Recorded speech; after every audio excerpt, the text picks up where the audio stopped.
right, good morning and welcome. All right, thanks for being here. Happy spring and happy spring break and all of that. Okay, so let's do our practice. We can tuck our thumbs into our fingers, let our hands rest on our thighs, and if you'd like to close your eyes, you can.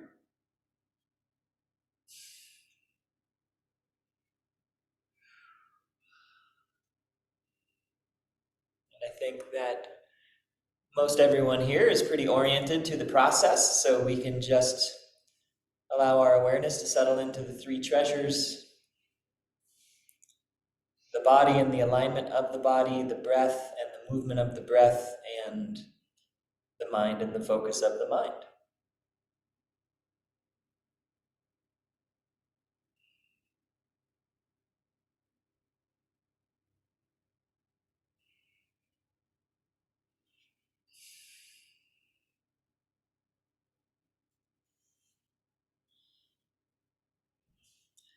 And with these three treasures, we have our three Dantien.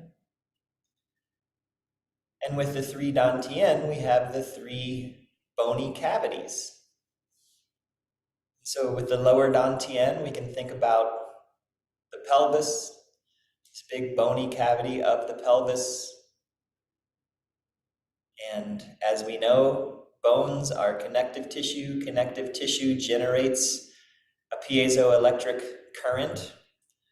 And so when we think about this bony cavity of our pelvis generating this piezoelectric current, and in the center of the cavity is the Dantien, a consolidation of this electricity, of this energy.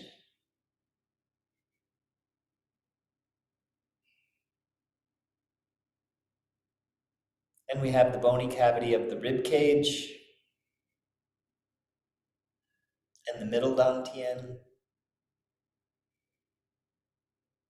And we have the bony cavity of the cranium, the skull, and the upper Dantien.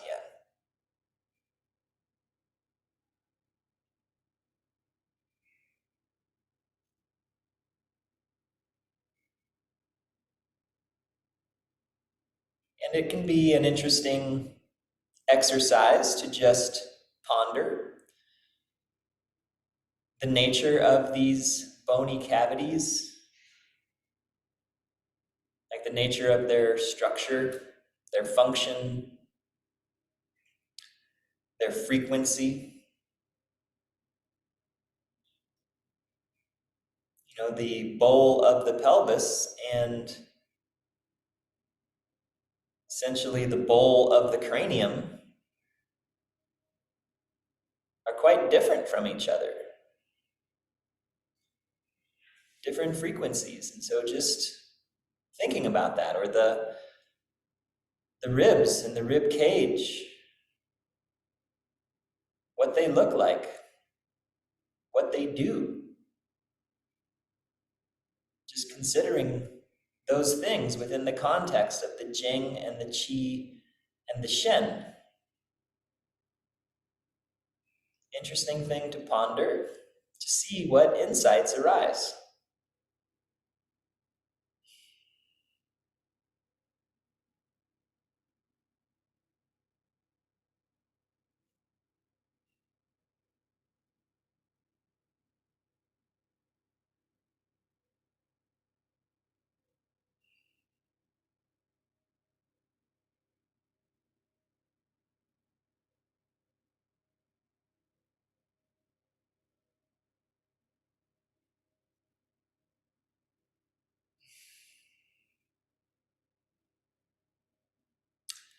And when you're ready, we'll rub our hands together, generating some heat in our palms.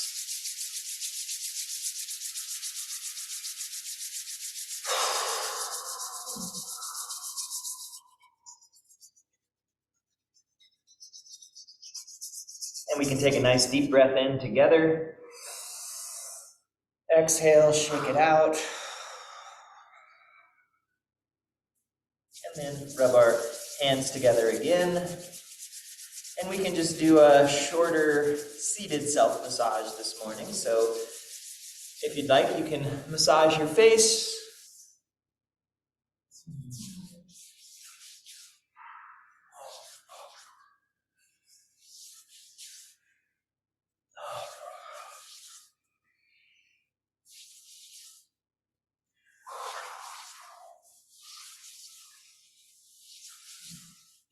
And then from here, you can bring your fingertips over your scalp. You can go back and forth or front to back or any other kind of way.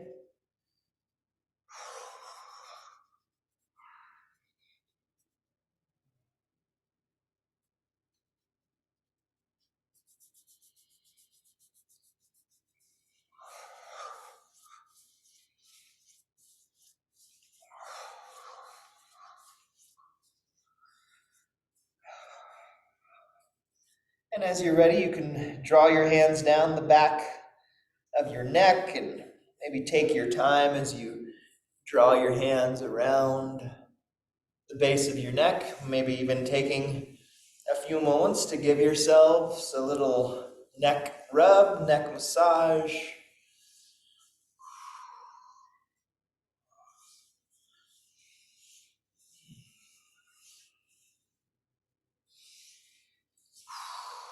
And you can draw your hands down, and let's take a nice deep breath in and out.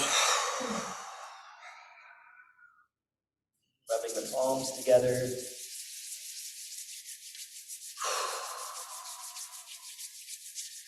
And then we can do our shoulder massage a little different than our normal.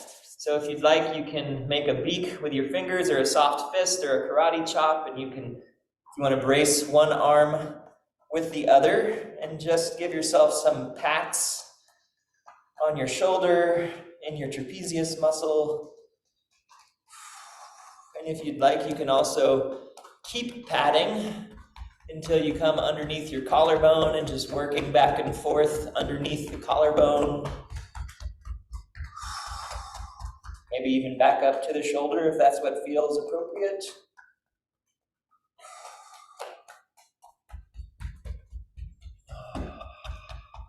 And then let's do the other side.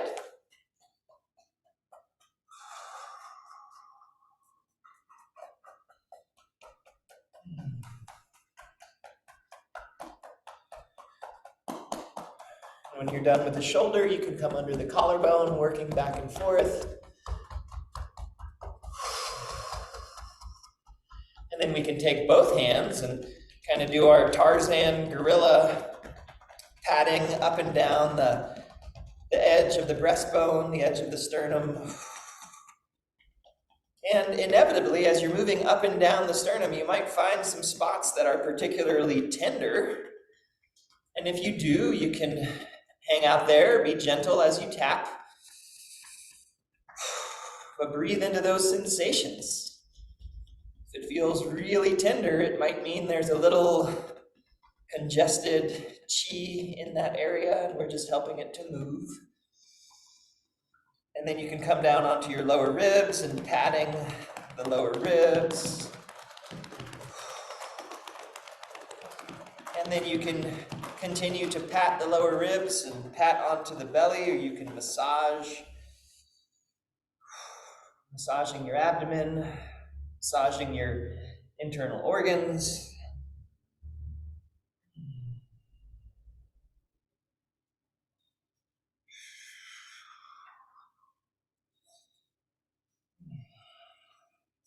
And when you're ready, your hands can come around your waist to your lower back, your kidneys.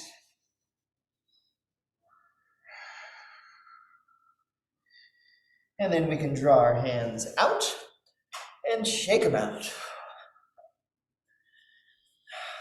Rubbing the palms together. And let's take a nice deep breath in together. And then exhale. Tucking the thumbs back into the fingers and just relaxing for a few moments, checking back in with the three treasures.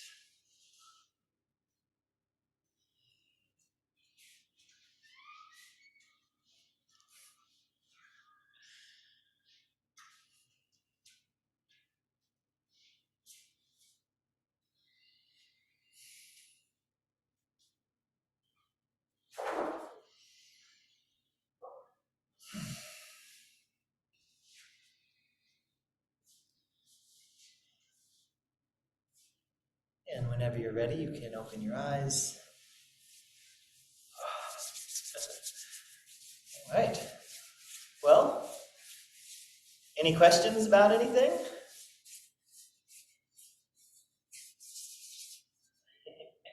All right. So yesterday was the spring equinox. So that happened. And, as we always say here, that's a major astrological event, right? It's like it was the day when the day and the nights are of equal length, and now the days are going to be longer and get longer and longer, up until the autumn equinox, when then the days will be shorter than the nights. So, yeah, so I guess just a little something about that. I always think it's interesting to kind of just ponder and think about what was going on a long time ago when people were alive, and just kind of observing nature.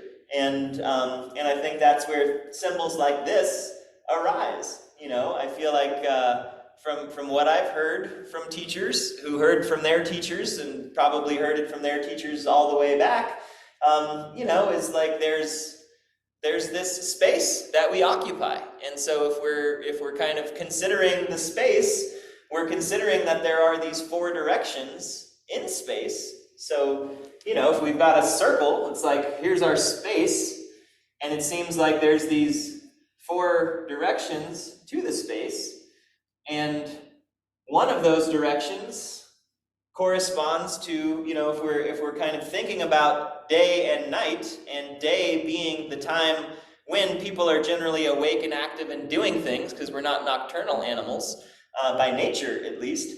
And so, in the middle of the day, when we're thinking about when is the big light in the sky, when is it highest, and when it is highest, what direction is it in? And so if we're in the northern hemisphere, that's here, right? We have the big light in the sky shining, and that would be the south. And then it seems like the light goes down, so it's traveling downwards into the west, and then it's deep and gone. It's not in the sky anymore. It's like underneath everything. And then it comes back up and it rises in the east. And so we have these four directions that do have a kind of quality to them, right? We can think about the south as very bright, very hot, very active. We have the west where things seem to be going down. We have the east where things seem to be rising. We have the north where it's very dark, very still, very quiet. So we have like an extreme of one and the polar opposite of the other. And then we have these two times that seem very similar to each other, right? Like sunrise and sunset can sometimes look almost the same. If you saw a picture, it might be hard to tell. Like, is it sunrise? Is it sunset? Not sure. But they're very similar. It's just one has this quality of descending and another has a quality of ascending. And so this is where we are here in the spring equinox. So it's a balanced place, but it's a balanced place that has this energy of rising upwards. And so, I think in that gives us a whole lot of stuff to just work with, as far as if we're thinking about nature, thinking about what's going on, if we want to attune to nature, what are the qualities that are happening as far as, balance, but also a rising, a beginning, right? Like sunrise, the beginning of the day, the new day, the morning. Another aspect that relates to the springtime is from Chinese physiology, it relates to the element of wood, and wood has to do with like new growth, just the things that are just sprouting, the color green, and that's a color that we see a lot in the springtime. Although maybe looking at these trees right out here, there's still some dead brown leaves on them and not a lot of new buds, but that's the energy that's happening. And when we think about this springtime, and the wood element, it's also a theme of transformation. And so, a lot of times people consider spring to be a great time to do a detox. And I think That's true. You know, we think about the organ associated with the springtime is the liver, and so we think about liver cleanses and liver detoxifications and things like that. And I think that can be useful, but I also feel like it's helpful to consider this idea of detoxification within the context of transformation. And so, what does that mean? You know, like, are we just cleansing out and scouring the liver, or are we considering, like, well, what are my tendencies? What are my habits? What are the things that I do so often that I don't even think about doing them anymore? You know, and so that might be something to consider if you're thinking about a detoxification. But again, it's maybe less of a detox and more of a transformation. And as you transform and things change, then things that need to be detoxified might just kind of go away on their own. You know, like there's a funny saying that says one of the best things to detoxify the liver is the liver. Like, it's designed to detoxify itself. So when we think about like detoxing our liver, I see this happen sometimes with people who come in to my clinic, is that people are doing these cleanses that are so harsh on their bodies, and they end up being very depleted by it. And it actually ends up reinforcing some of the habits and the tendencies that they have, because it's such a struggle. Whereas if we just kind of, you know, maybe relax around things a little bit and just allow things to shift, or allow some things to just fall away, the liver is able to do what it needs to do by itself. You know, it's not that we need to detoxify it. We just need to give it some space, or, you know, drink some water, stay away from processed carbohydrates and sugars as much as we might normally indulge in, things like that. And all the detoxification will just happen in that regard. Another way to think about transformation is, again, if we're moving from winter, you know, or just like there's a seed, there's this husk, or a seed that then blooms, and then we have this husk that served a purpose but is no longer needed anymore. And we have this whole transformation, this emergence that's taking place. And so allowing that transformation to take place is also part of kind of letting that old, dead, dry husk fall away as well. And so these are things to consider in the springtime. Especially, it's the year of the wood dragon. And so spring associated with wood, we're in a wood year. So this is like, you know, the wood time of year in a wood year totally. So it's a very powerful wood energy this year, like a really supportive of transformation.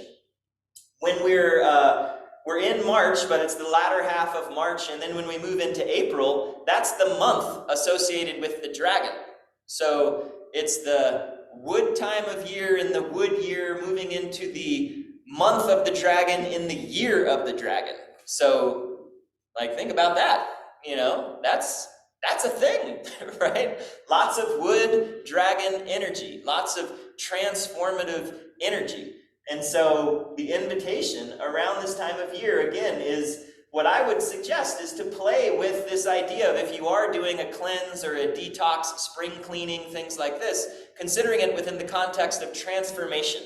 And so, you know, are you just getting rid of stuff that you don't need, or are you transforming who and what and how you are? Like, that's something to ponder. I guess ponder is the word of the day. We talked about that earlier, right? Pondering. Find a pond and sit there in front of the water and ponder. So yeah, so that's that about that. Any comments or questions regarding spring and the equinox and the wood dragon? Transformation. What happens if you turn that image? If we flip this upside down? Well, so what would happen is that then the yin we would be rising up into yin. And the reason why it's typically depicted this way is because yang is very light and very bright, and that energy tends to rise upwards. And yin is more heavy and dark, and so it tends to settle downwards. Yeah. So that's where I guess, you know, it would have a different dynamic to it. And that could be if you are working on getting the yin to rise, which is important, and that is an aspect of alchemy. One of the things I think that's really interesting is that, in our body, we are composed 70% water. We're fluids and blood and things like this, and that's the medium by which all of our hormones and neurotransmitters and things like this travel through the body. And we have messages from our brain that get sent out to these glands in our body, and then our organs are doing things, and they're taking in information and sending out information, and it settles. The yin is moving down into our kidneys. That's where the kidneys are related to the water element, related to the yin.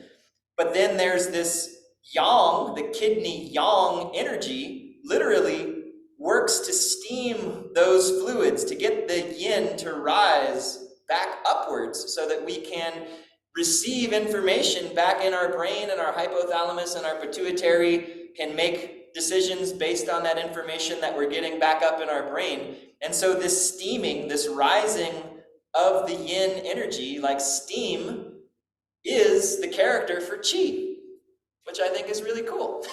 And so, yeah. It's interesting that at the equinoxes, change is much more quick than at the solstices. It's a dynamic time, and the imagery particularly supports that. Yeah, I would agree with that. Yeah, because when we're up here in the solstice, like, the change from here to here is not as obvious as the change, of going from dark, cold weather to all of a sudden longer days, sunnier, warmer, all of that energy. The change in the day length is several minutes. Yeah. At the equinoxes versus nothing at the solstice. Yeah, well, and it's also interesting when we think about a life cycle. If we look at springtime, that's really like new birth up to puberty, and the amount of change that happens during that time. Whereas then when you think of, how you look and feel, say from the ages of 20 to 50 or so, or longer ideally, it might feel like there's not a whole lot of change that's going on, at least on a physical level. And so, yeah, I think that holds true in all the different kinds of ways. But yeah, and so that's where, we have yang within yin, we have yin within yang, kind of going back to that idea of, there is the yin that settles, but it also needs to rise, and it needs some yang energy in order to do that. And then when we're very yang and all of the yang is up here, it's important also to spend some time to draw that yang back down into the body so that we're not so up in our heads or have a lot of creative ideas and visions, but nothing ever actually materializes. That would be the yin substance, like the actualization of potential is yin, whereas, the ideas and the visions and the creativity of that potential, that's yang. And so we have that relationship between the two. Yes? I read a quote that spring, spring, you think of a bud that's about to burst, and it's also like a fist that's can't take it anymore. It needs to Yeah. open out. Yes, absolutely. It's an energy of anger, right? Energetic movement. It feels really timely right now. Yeah. But maybe that's just me. Well, yeah, and that was the last phase of spring, was the awakening of insects. And so thinking about like that buzzy energy that's building, and that is part of it, builds so much that it then has to just release and has to go. And and we think about the liver and the wood element, often anger is associated with that. And before it's anger, it's really assertiveness, because it's like the yang energy, again, it's rising, and it's happening in our universe. The days are longer than the nights. That there's more yang than yin. That's just a cosmological fact. It's a reality of our experience. And yang is more outward. It's more expansive. It wants to go in this direction. And if there's something that's impeding that expression, first it's kind of like, okay, here's an obstacle. Well, like, I'm assertive, I'm creative.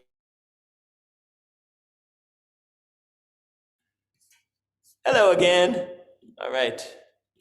And we're back.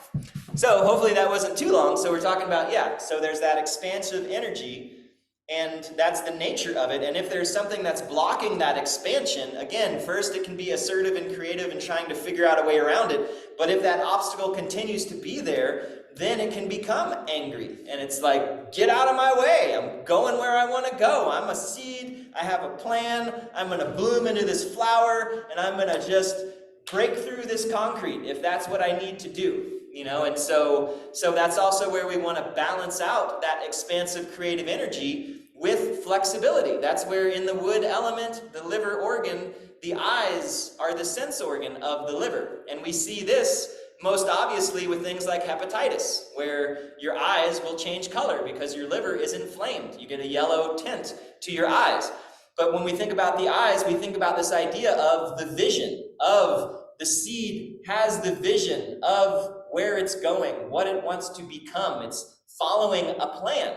And so if there is an obstruction, we also want to have enough vision and enough flexibility to be able to navigate around those obstacles. And that's where the tissues in the body associated to the liver are the sinews, the tendons, and the ligaments.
Oh, I was muted that whole time.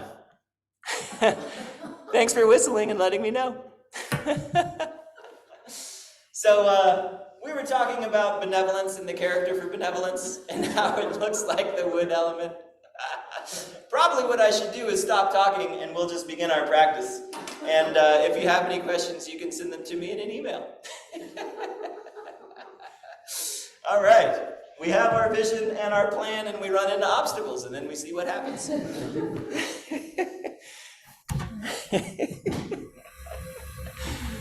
All right.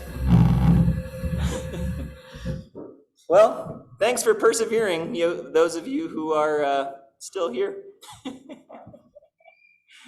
All right. So we're going to continue on with our practice of the 8 treasures and the Wudang style of 8 treasures. I'm going to move this back a little bit.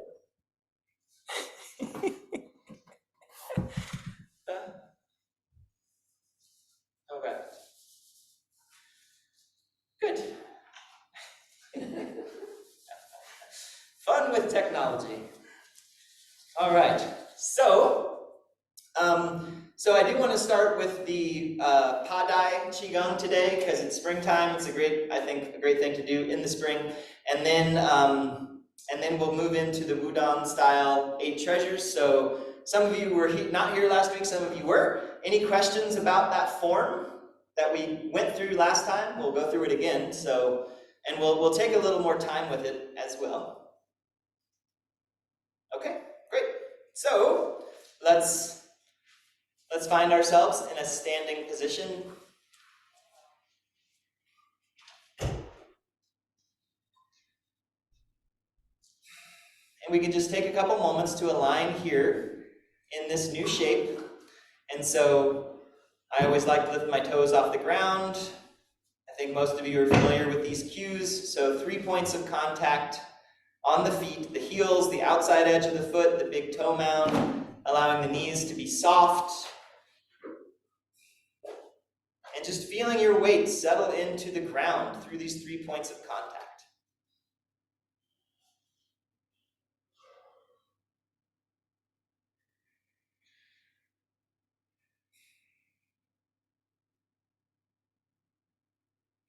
And as you're settling into the earth, then you can also scan the body, moving upwards.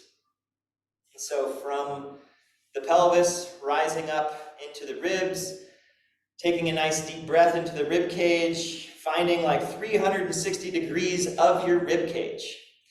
Like if you were wearing a belt, say, right around your chest, and you took a breath, could you feel that belt stretch not only in the front, but also in the sides and the back of the rib cage, like equally?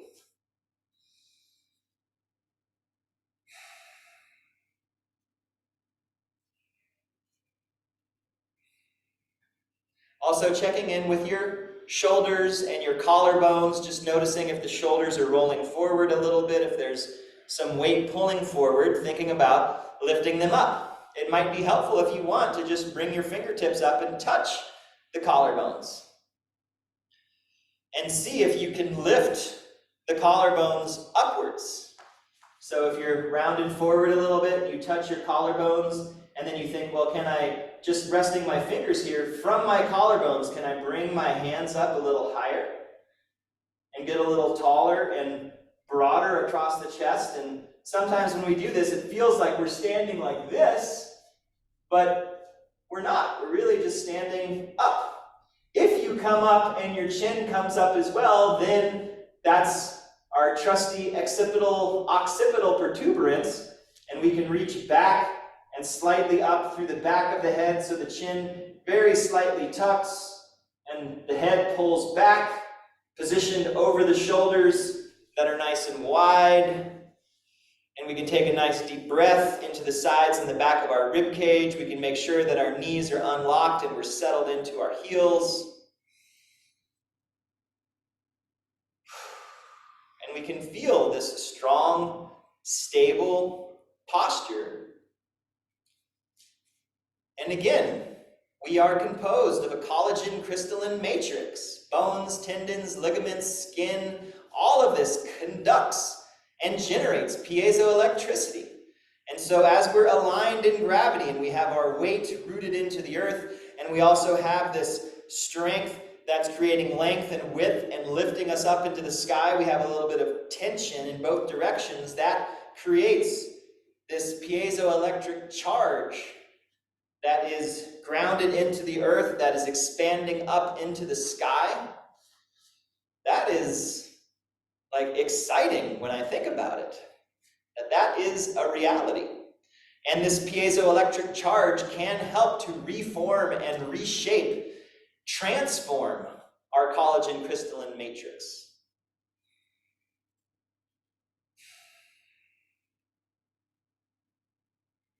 So we'll do the Padai 2 times through, like we always do.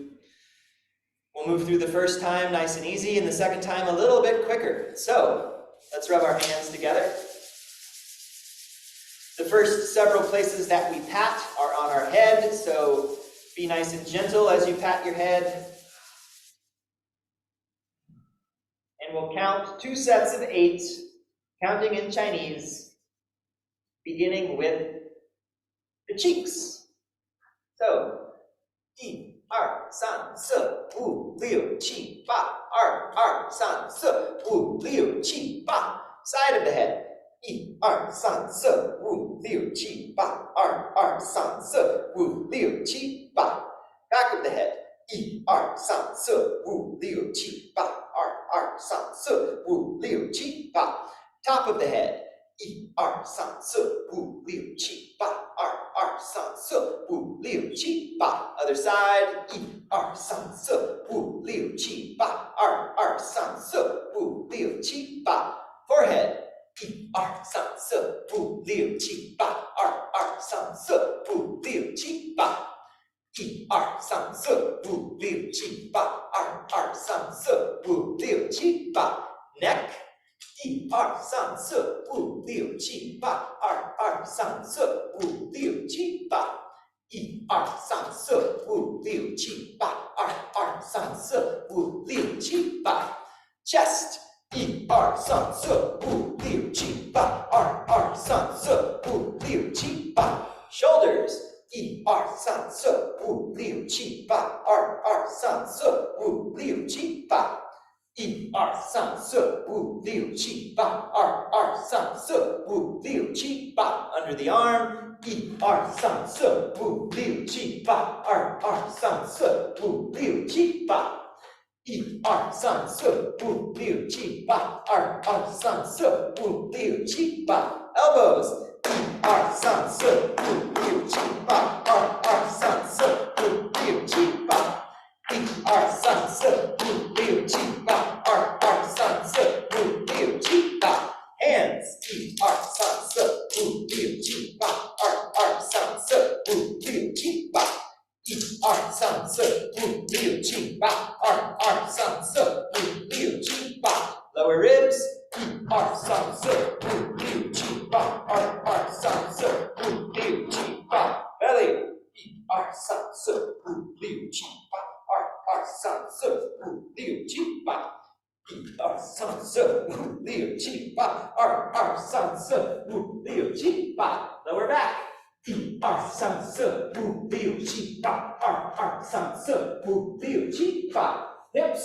1、2、3、4、5、6、7、8。2、2、3、4、5、6、7、8。Hip creases. 1、2、3、4、5、6、7、8。2、2、3、4、5、6、7、8。Thighs. 1、2、3、4、5、6、7、8。2、2、3、4、5、6、7、8。1、2、3、4、5、6、7、8。2、2、3、4、5、6、7、8. Back of the knees. 1、2、3、4、5、6、7、8。2、2、3、4、5、6、7、8. Lower legs. 1、2、3、4、5、6、7、8. 2、2、3、4、5、6、7、8. 1、2、3、4、5、6、7、8. 2、2、3、4、5、6、7、8. Inhale. And exhale. 2 more gathering breaths.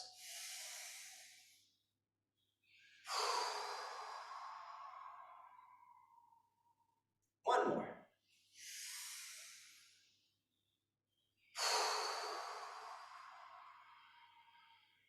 Just relaxing, taking a moment. So we'll move through that again. Not calling out where we're going, just kind of moving through it. And sometimes I have been asked, why do we start at the top and move our way down?